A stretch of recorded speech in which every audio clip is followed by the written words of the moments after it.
नमस्कार विद्यार्थी मित्रांनो, मी गौरी ध्यास अकॅडमी सातारा या आपल्या युट्यूब चॅनल वरती आपणा सर्वांचं सहर्ष स्वागत करते।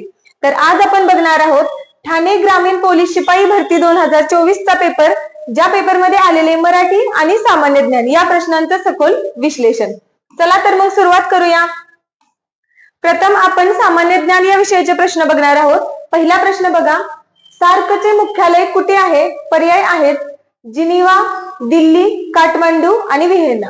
तर सार्कचे मुख्यालय हे काठमांडू या ठिकाणी आहे आणि हे ठिकाण नेपाळ देशामध्ये आहे। यानंतर दुसरा प्रश्न आपण बघणार आहोत,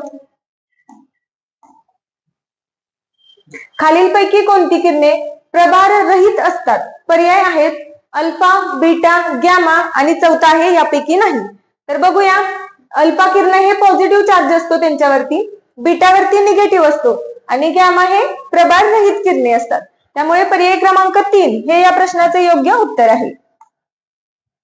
तिसरा प्रश्न बघूया, पहिली पंचवार्षिक योजनेचा कालावधी काय होता? आणि पर्याय आहेत 1947 ते 52, 1949 ते 54, 1950 ते 55 आणि पर्याय क्रमांक 4 आहे 1951 ते 56। तर पर्याय क्रमांक 4 हे या प्रश्नाचे योग्य उत्तर आहे। त्यानंतर पुढचा प्रश्न आपण बघणार आहोत, द प्रॉब्लेम ऑफ रुपी या पुस्तकाचे लेखक कोण आहेत? आणि पर्याय आहेत महात्मा गांधी, दादाभाई नौरोजी, आंबेडकर आणि सर्वपल्ली राधाकृष्णन। तर हे पुस्तक आहे डॉक्टर बाबासाहेब आंबेडकर यांचं। यानंतर पुढचा पाचवा प्रश्न आपण बघणार आहोत, नाथुला खिंड कोणत्या राज्यात आहे? आणि पर्याय आहेत महाराष्ट्र, सिक्कीम, आसाम आणि अरुणाचल प्रदेश। तर ही खिंड आहे सिक्कीम राज्यामध्ये। तर हिमालय पर्वताच्या रांगामध्ये येणारी ही खिंड आहे बघा। प्रश्न 6 आहे बघा, भारतीय प्रमाणवेळ रेषा IST कोणत्या राज्यातून जाते? आणि पर्याय आहेत उत्तर प्रदेश, मध्य प्रदेश, छत्तीसगड, तेलंगणा। उत्तर प्रदेश, मध्य प्रदेश, छत्तीसगड, आंध्र प्रदेश, तमिळनाडू। तिसरा पर्याय आहे उत्तर प्रदेश, मध्य प्रदेश, छत्तीसगड, ओरिसा आणि आंध्र प्रदेश। चौथा उत्तर प्रदेश, मध्य प्रदेश, महाराष्ट्र आणि तमिळनाडू। तर बघा, भारताची जी प्रमाणवेळ आहे ती मिर्जापूर या शहरातून जाणाऱ्या रेखावृत्तावरून ठरवली जाते। ते अलाहाबाद जवळ असणारे हे शहर आहे आणि हे जे रेखावृत्त आहे ते बघा तेलंगणा राज्यातून जात नाही, त्यामुळे पर्याय 1 हा होणार नाही। तमिळनाडू नाही, तसेच बघा महाराष्ट्रातून जात नाही हेही आपल्याला माहित आहे। त्यामुळे या प्रश्नाचे योग्य उत्तर आहे पर्याय क्रमांक 3। तर हे जे रेखावृत्त आहे ते उत्तर प्रदेश, मध्य प्रदेश, छत्तीसगड, ओरिसा आणि आंध्र प्रदेश या राज्यातून जाते। भारतीय संविधानातील खालीलपैकी कोणते अनुच्छेद मूलभूत हक्क नाही असं विचारलेलं आहे? तर बघा पर्याय अनुच्छेद 21, अनुच्छेद 35, अनुच्छेद 15 आणि अनुच्छेद 40। तर मूलभूत हक्कांशी जी राज्यघटनेतील कलमी आहेत ती आहेत कलम 12 ते 35। मग बघूया पर्यायामध्ये 21 आहे, 15 आहे, 35 आहे, मग नाहीये पर्याय क्रमांक 4। तर हे कलम 40 आहे ते मार्गदर्शक तत्वांशी संबंधित आहे। मार्गदर्शक तत्वे। तर बघा पुढचा प्रश्न आपण बघणार आहोत, उच्च न्यायालयातील न्यायाधीशांची नेमणूक कोण करते? आणि पर्याय दिलेले आहेत राष्ट्रपती, गृहमंत्री, प्रधानमंत्री आणि मुख्यमंत्री। तर या प्रश्नाचं योग्य उत्तर आहे पर्याय क्रमांक 1। तर बघा, उच्च न्यायालयातील न्यायाधीश असतील किंवा सर्वोच्च न्यायालयातील न्यायाधीश असतील तर त्या सर्वांची नियुक्ती राष्ट्रपती करत असतात। 9वा प्रश्न बघूया, वातावरण बदलाबाबत वसुंधरा परिषद 1992 साली कोणत्या ठिकाणी घेण्यात आली? आणि पर्याय दिलेले आहेत दिल्ली, रिओ दी जेनेरो, पॅरिस आणि लंडन। तर ही परिषद आहे वसुंधरा परिषद, ती रिओ दी जेनेरो या ठिकाणी पार पडलेली होती। आम्लवृष्टीमध्ये कोणते 2 प्रमुख आम्ल असतात? पर्याय बघूया सल्फ्युरिक ऍसिड व नायट्रिक ऍसिड। दुसरा पर्याय नायट्रिक ऍसिड व हायड्रोक्लोरिक ऍसिड। तिसरा पर्याय लॅक्टिक ऍसिड व नायट्रिक ऍसिड। चौथा पर्याय लॅक्टिक ऍसिड व सल्फ्युरिक ऍसिड। तर या प्रश्नाचं योग्य उत्तर आहे पर्याय क्रमांक 1। तर पर्याय बघा, लॅक्टिक ऍसिड दह्यामध्ये असते, त्यामुळे हे दोन पर्याय कट होते। आणि HCl ऍसिड हे प्युअर ऍसिड आहे बघा, जे आम्लवृष्टी आहे त्याच्यामध्ये हे ऍसिड असत नाही, त्यामुळे या प्रश्नाचे योग्य उत्तर आहे पर्याय क्रमांक 1।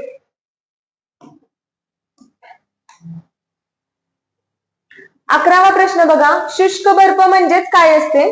तर पर्याय आहेत स्थायीरूप ऑक्सिजन, दुसरा स्थायीरूप कार्बन डायऑक्साईड, तिसरा स्थायीरूप हायड्रोजन आणि स्थायीरूप नायट्रोजन। तर या प्रश्नाचं योग्य उत्तर आहे पर्याय क्रमांक 2। शुष्क बर्फ हा स्थायीरूप कार्बन डायऑक्साईड असतो।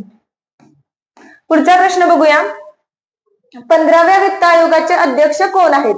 आणि पर्याय आहेत NK सिंग, दुसरा KC नियोगी, तिसरा YV रेड्डी आणि चौथा NK रेड्डी। तर या प्रश्नाचं योग्य उत्तर आहे NK सिंग। तर इतर जिल्ह्यांच्या मध्येही बघा 15वा आणि 16वा वित्त आयोग विचारलेला आहे। तर 15व्या वित्त आयोगाचे NK सिंग आहेत आणि 16व्या वित्त आयोगाचे अरविंद पनगरिया। तर हे दोन वित्त आयोगाचे अध्यक्ष माहित असू द्या। त्यानंतर पुढचा प्रश्न आपण बघणार आहोत, रेडिओ कार्बन डेटिंग किंवा कार्बन डेटिंग ही शास्त्रीय पद्धत काय निश्चित करण्यासाठी वापरली जाते? आणि पर्याय आहेत रेडिओतील कार्बन, वस्तूंचे वय आणि कार्बनची जाडी, कोळशाचे साठे। तर बघा, ही जी पद्धत आहे ती वस्तूंचे किंवा जीवाश्मांचे वय शोधण्यासाठी वापरली जाणारी पद्धत आहे, त्यामुळे प्रश्नाचं उत्तर आहे पर्याय क्रमांक 2।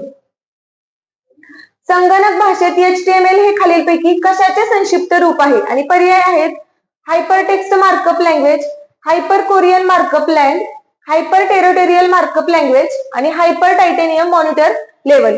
तर बघा, ही HTML ही संगणकीय भाषा आहे, मग यावरून सुद्धा तुमचे हे दोन पर्याय गेले असते। तर या प्रश्नाचं योग्य उत्तर आहे पर्याय क्रमांक 1 हायपर टेक्स्ट मार्कअप लँग्वेज।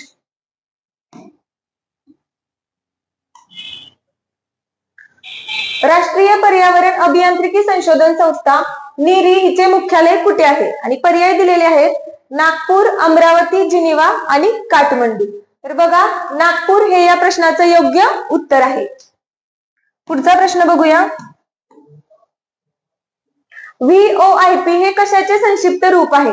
पर्याय आहेत व्हॉइस ओव्हर इंटरनेट प्रोटोकॉल, दुसरा व्हॉइस ओव्हर इंटरनल प्रोटोकॉल, तिसरा व्हॉइस ओव्हर इंटरकॉम प्रोटोकॉल आणि चौथा voice over international protocol.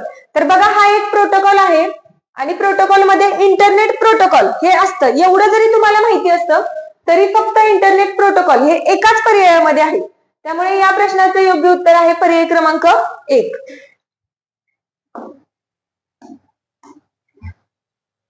Nilgiri पर्वतातील सर्वोच्च शिखर कोणते? आणि पर्याय आहेत बघा नंदादेवी, दोडाबेट्टा, अस्तंबा आणि अन्नाईमुडी। तर ह्या पर्वतामध्ये येणारे सर्वोच्च शिखर जे आहे ते आहे दोडाबेट्टा। यानंतर बघा, हे जे नंदादेवी शिखर आहे ते भारतातलं सर्वोच्च शिखर K2, त्याच्यानंतर उंचीनुसार दुसऱ्या क्रमांकाचं येणारं शिखर आहे नंदादेवी। तसेच अस्तंबा हे सातपुडा पर्वतरांगेतील सर्वात उंच शिखर आहे आणि पश्चिम घाट किंवा सह्याद्री पर्वत आपण म्हणतो, तर सह्याद्री पर्वतातील सर्वात उंच शिखर अन्नाईमुडी आहे, त्यामुळे या प्रश्नाचे योग्य उत्तर आहे पर्याय क्रमांक 2। पुढचा प्रश्न बघूया, पुरुष एकेरी विम्बल्डन 2024 लॉन टेनिस स्पर्धेतील विजेता कोण? आणि पर्याय आहेत कार्लोस अल्कराज, नोवाक जोकोविच, रॉजर फेडरर आणि राफेल नदाल। तर या प्रश्नाचं योग्य उत्तर आहे पर्याय क्रमांक 1 कार्लोस अल्कराज। हाच पेपर आहे, हाच प्रश्न आहे असा पिंपरी चिंचवडलाही विचारण्यात आलेला होता। पुढचा प्रश्न बघूया, रिझर्व्ह बँकेने सुरू केलेले CBDC म्हणजे काय आहे? आणि पर्याय आहेत सेंट्रल बोर्ड डायरेक्ट कंट्रोल, दुसरा सेंट्रल बँक डिजिटल करन्सी, तिसरा कोऑपरेटिव्ह डिजिटल करन्सी, चौथा कॅन्सलेशन बोर्ड डुप्लिकेट करन्सी। तर बघा, या ठिकाणी जर तुम्हाला काहीच माहिती नसतं तरी रिझर्व्ह बँक सेंट्रल बँक आहे यावरून तुमचे हे दोन पर्याय गेलेले असते। आणि त्याच्यानंतर बघा, हे डायरेक्ट कंट्रोल असं काही नाहीये, त्यामुळे सेंट्रल बँक डिजिटल करन्सी हे या प्रश्नाचे योग्य उत्तर आहे, पर्याय क्रमांक 2. त्यानंतर 20वा प्रश्न बघूया.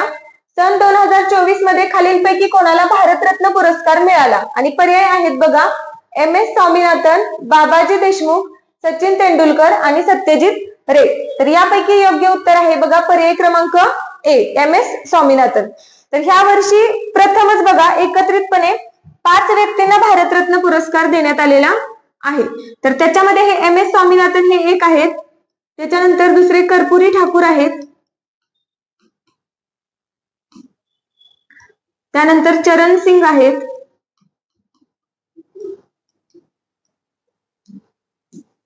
PV नरसिंहराव आहेत आणि लालकृष्ण अडवाणी हे आहेत.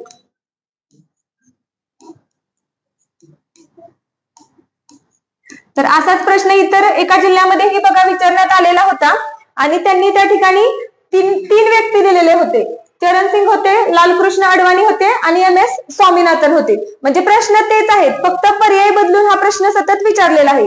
त्यामुळे ज्या जिल्ह्यांचे पेपर राहिलेले आहेत त्यांनी एकदा भारतरत्न पुरस्कार ज्या व्यक्तींना मिळाले ते एकदा व्यवस्थित बघून ठेवा. त्यानंतर पुढचा प्रश्न आपण बघणार आहोत. राज्य शासनाचा महाराष्ट्र वनभूषण पुरस्काराने नजीकच्या काळात कोणाला सन्मानित करण्यात आले?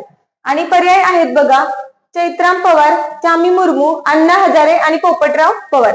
तर या प्रश्नाचे योग्य उत्तर आहे पर्याय क्रमांक 1, चैत्राम पवार. तर हे जे व्यक्ती आहेत बघा महाराष्ट्रातील धुळे जिल्ह्यातील आहेत आणि वन्यजीवांच्या बाबतीत विशेष कार्य किंवा योगदान करणाऱ्या व्यक्तीला हा पुरस्कार दिला जातो. त्यानंतर पुढचा 22वा प्रश्न आपण बघणार आहोत. सौर ऊर्जेवर चालणारे पहिले विमानतळ भारतात कुठे आहे? आणि पर्याय आहेत दिल्ली, मुंबई, कोचीन आणि गुवाहाटी. तर सौर ऊर्जेवर चालणारे हे फक्त भारतातीलच नाही तर जगातील पहिले विमानतळ आहे आणि हे विमानतळ केरळ राज्यामध्ये आहे, हेही माहित असू द्या. यानंतर पुढचा प्रश्न आपण बघणार आहोत.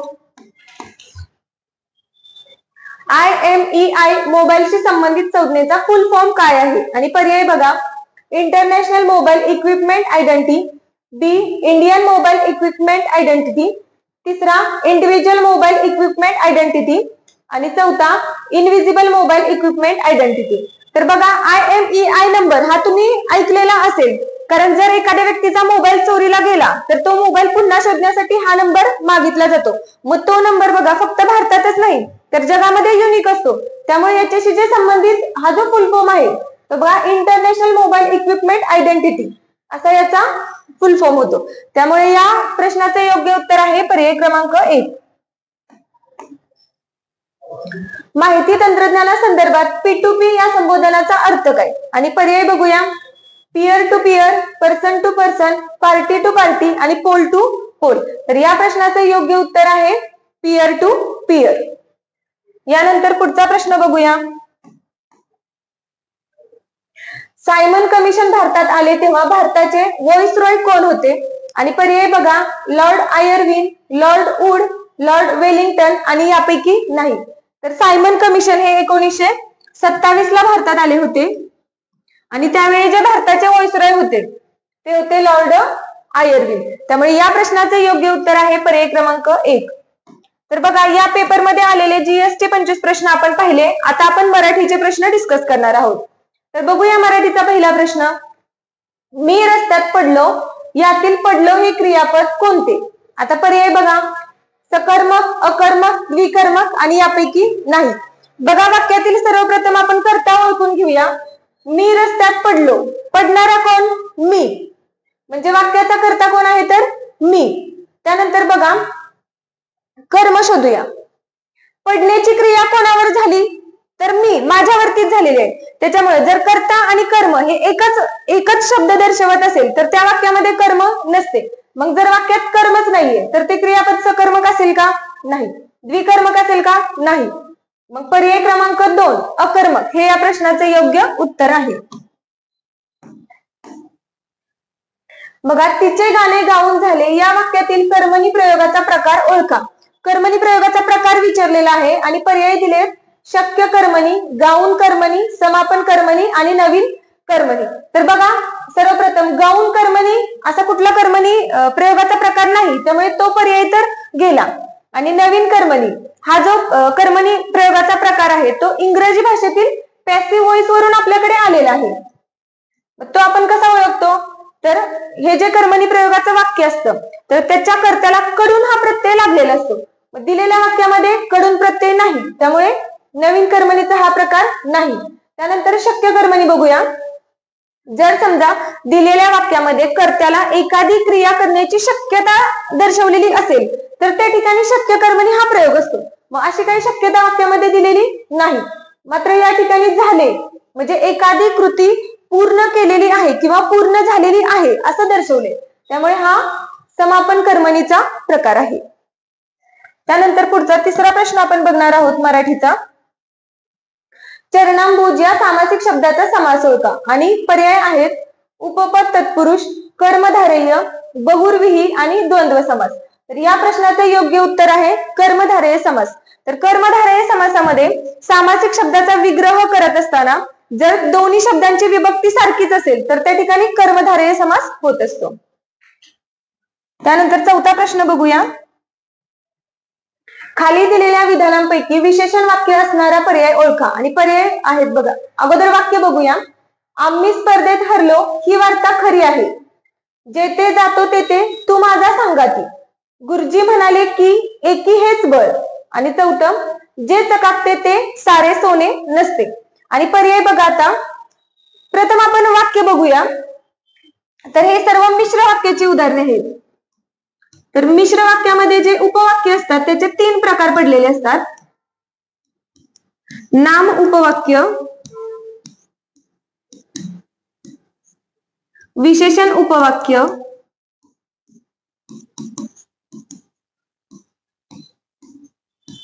आणि क्रिया विशेषण उपवाक्य.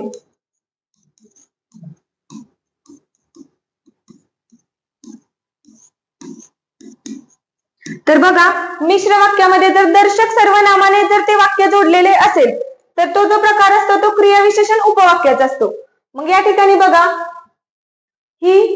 हा दर्शक सर्वनाम वापरलेला आहे, त्यामुळे हे जे वाक्य आहे ते क्रिया विशेषण उपवाक्याचा प्रकार आहे.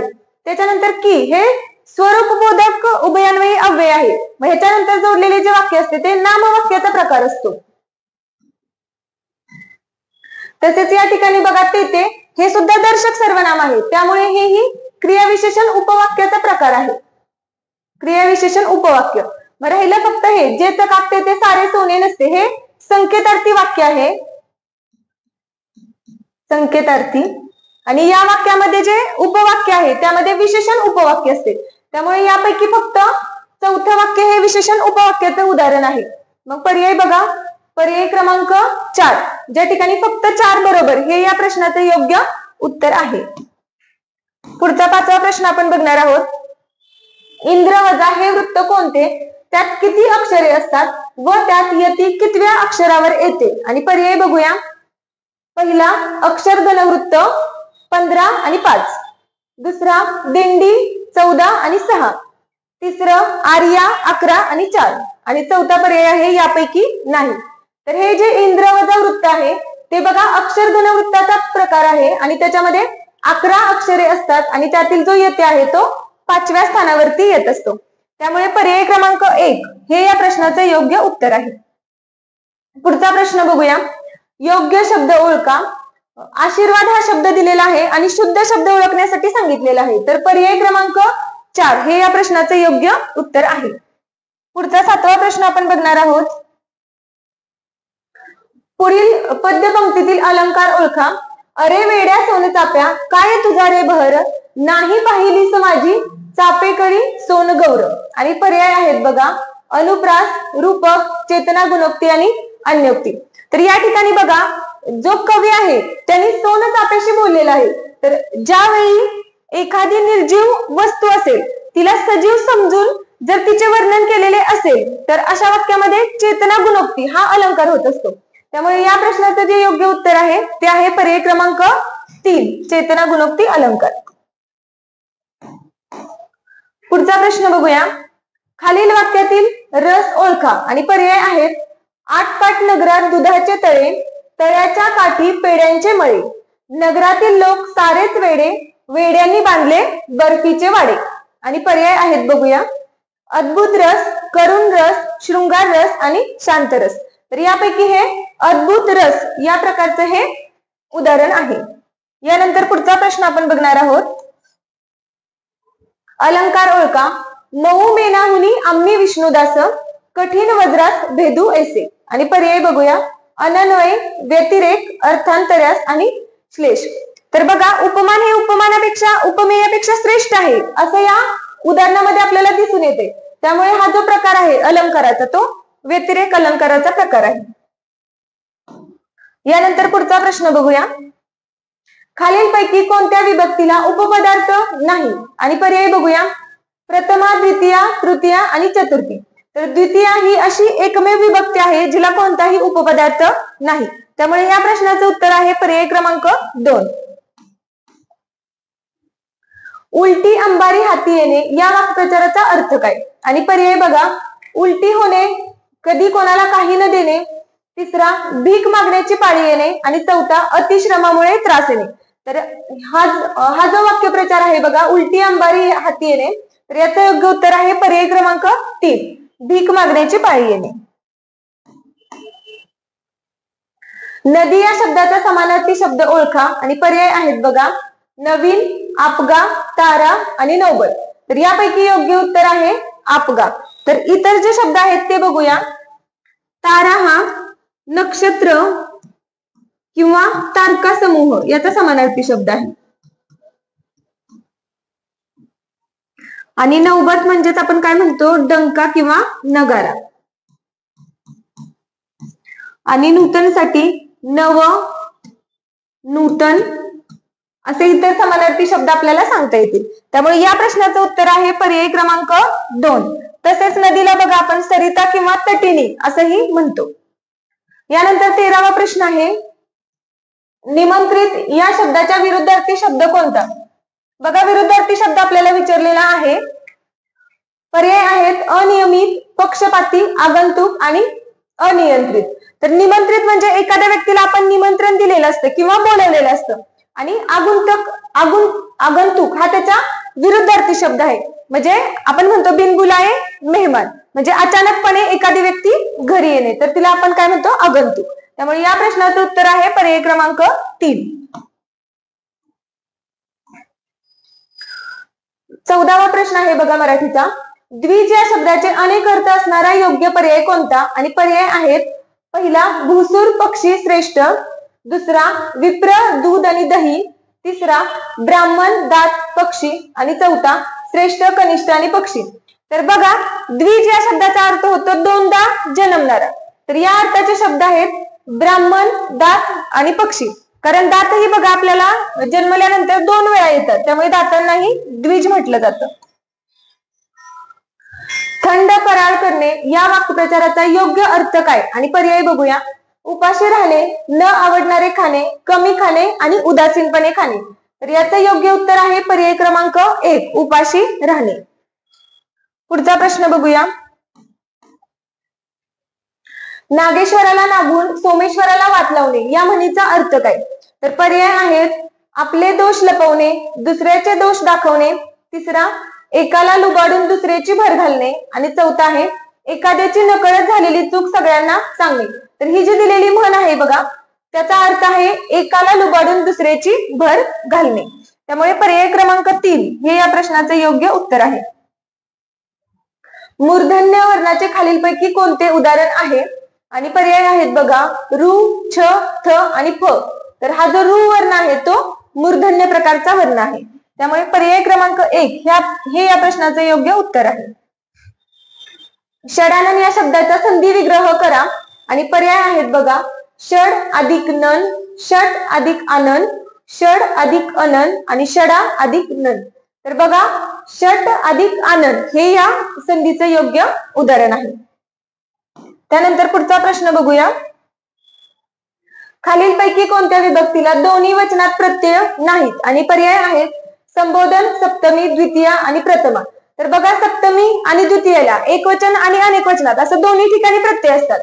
आणि संबोधनला फक्त अनेक वचनात प्रत्यय असतो, एक वचनात नसतो. आणि प्रथमा ही अशी एकमेव विभक्ती आहे की जिला एक वचन आणि अनेक वचन असं दोन्ही वचनामध्ये प्रत्यय नसतो. 20वा प्रश्न बघूया. योग्य विधानाचा पर्याय ओळखा. पहिलं विधान दिले, सामान्य रूपात नेहमीच तालव्याचा दंत तालव्य होतो. दुसरं, आकारांत ग्रामनामांचे सामान्य रूप आकारांत होते. आणि तिसरं आहे, एकाक्षरी शब्दाचे देखील सामान्य रूप होते. आणि चौथा आहे, विभक्तीचा प्रत्यय लागण्यापूर्वी शब्दाचे बदलणारे रूप सर्व विभक्तीत सारखेच म्हणजे सर्वसामान्य असते. तर यापैकी बघा, हे जी वरची तिन्ही वाक्य आहेत ती चुकीची आहेत. त्याच्यातील फक्त तुम्हाला एक मी समजून सांगते. बघा, आकारांत ग्रामनाव, जर या ठिकाणी आपण सातारा हे उदाहरण घेतलं तर त्याचं सामान्य रूप होत असताना कसं होईल? साताऱ्याचे कंदी पेढे असं जर आपण म्हटलं तर साताऱ्याचे. तर बघा, आकारांत ग्रामनामांचे सामान्य रूप कसं झालंय? याकारांत झाले. त्यामुळे हे वाक्य चुकीचं आहे. तसंच हे आणि हे वाक्य हे चुकीचं आहे. या ठिकाणी दिलेलं फक्त जे चौथं विधान आहे ते योग्य आहे. त्यामुळे या प्रश्नाचं योग्य उत्तर आहे पर्याय क्रमांक 4. बघा, असे जे सामान्य रूपाचे नियम असतात, जर ते नियम तुमच्या लक्षात राहत नसतील तर अशा प्रकारचं फक्त प्रत्येक उदाहरणामधील एक एक उदाहरण लक्षात ठेवायचं, जेणेकरून ते उदाहरण जरी तिथं सोडवून बघितलं तरी त्याच्यावरून आपले ते प्रश्न सुटून जातात. यानंतर पुढचा प्रश्न आपण बघणार आहोत. श्रीकृष्ण नवरा मी नवरी, शिशुपाल नवरा मी नवरी, हे कोणत्या अलंकाराचे उदाहरण आहे? तर बघूया, अनुप्रास, अर्थश्लेष, उपमा आणि उत्प्रेक्षा. तर या ठिकाणी बघा, अनुप्रास आणि अर्थश्लेष या बाबतीत आपण विचार करू शकतो. मात्र हे दोन पर्याय तर आपले इझिली कट होत आहेत, कारण की हे अर्थ अलंकाराचे प्रकार आहेत आणि दिलेला जो आहे तो कोणता आहे? तर शब्द अलंकाराचा प्रकार आहे. तर बघा, या ठिकाणी अर्थश्लेष हे या प्रश्नाचं योग्य उत्तर आहे. कारण कवितेच्या चरणामध्ये जर एखाद्या अक्षराची पुनरावृत्ती होत असेल तर तेथे अनुप्रास अलंकार होतो. मात्र या ठिकाणी काय केलेलं आहे त्यांनी? नवरी आणि न वरी म्हणजे शब्द तेच आहेत, फक्त त्याचे अर्थ किंवा दोन अर्थ असल्यामुळे हा अलंकार तयार झालेला आहे. म्हणून हा अर्थश्लेष या प्रकारचा अलंकार आहे. पुढचा प्रश्न बघूया. गायी पाण्यावर काय म्हणून आल्या, काग गंगा यमुनाही या मिळाल्या, उभय पितरांच्या चित्त चोरटीला, कोण बोलले माझ्या गोरटीला. तर हा वृत्ताचा प्रकार ओळखण्यास सांगितलेला आहे आणि पर्याय आहेत अनुप्रास, फटका, दिंडी आणि बालनंद. तर हे उदाहरण आहे ते दिंडी या वृत्ताचे आहे. त्यामुळे पर्याय क्रमांक 3 हे याचं योग्य उत्तर आहे. पुढील पैकी देशी शब्द ओळखा आणि पर्याय आहेत घमेले, परात, हाड आणि चावी. तर यापैकी बघा, पर्याय क्रमांक 3 हाड हे या प्रश्नाचं योग्य उत्तर आहे, कारण हा देशी शब्द आहे. आणि इतर जे 3 शब्द आहेत हे बघा, हा पोर्तुगीज भाषेतून आलेला शब्द आहे. तसेच परात हा पोर्तुगीज भाषेतून आलेला शब्द आहे आणि चावी हाही पोर्तुगीज भाषेतून मराठीत आलेला शब्द आहे. त्यामुळे या प्रश्नाचं योग्य उत्तर आहे पर्याय क्रमांक 3. चक्रपाणी, लक्ष्मीकांत, नीलकंठ ही कोणत्या समासाची उदाहरणे आहेत? आणि पर्याय आहेत बघा, अव्ययी भाव समास, द्वंद्व समास, तत्पुरुष समास आणि बहुव्रीही समास. तर या प्रश्नाचं योग्य उत्तर आहे बहुव्रीही समास. कारण जर दिलेला जो सामासिक शब्द असेल त्या शब्दावरून त्याचा विग्रह न करता तिसऱ्याच कशाचा तरी बोध होत असेल, म्हणजे त्या सामासिक शब्दामध्ये असलेले 2 शब्द सोडून तिसऱ्याच कुठल्या तरी व्यक्तीचा किंवा कशाचा तरी बोध होत असेल तर तिथे बहुव्रीही समास होतो. आणि दिलेली जी उदाहरणं आहेत ती बघा, लक्ष्मीकांत असेल, चक्रपाणी असेल किंवा नीलकंठ असेल, तर या ठिकाणी नीलकंठ म्हणजे शंकराचा बोध होते. तर अशा प्रकारे हा दुसऱ्याच कशाचा तरी बोध होत असल्यामुळे हा बहुव्रीही समासाचं उदाहरण आहे. यानंतर या पेपरमध्ये आलेला आपण मराठीचा शेवटचा प्रश्न बघणार आहोत. बघा, ऐवजी या शब्दयोगी अव्ययाचा उपप्रकार ओळखा आणि पर्याय आहेत विनिमयवाचक, विरोधवाचक, हेतुवाचक आणि कैवल्यवाचक. तर या प्रश्नाचं योग्य उत्तर आहे पर्याय क्रमांक 1 विनिमयवाचक.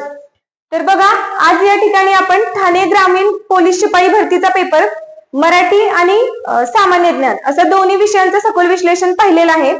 अशाच प्रकारे जर तुम्हाला इतर जिल्ह्यांचं विश्लेषण पाहायचं असेल तर आमच्या टेलिग्राम चॅनेल आणि युट्यूब चॅनेलला नक्की सबस्क्राईब करा. थँक्यू.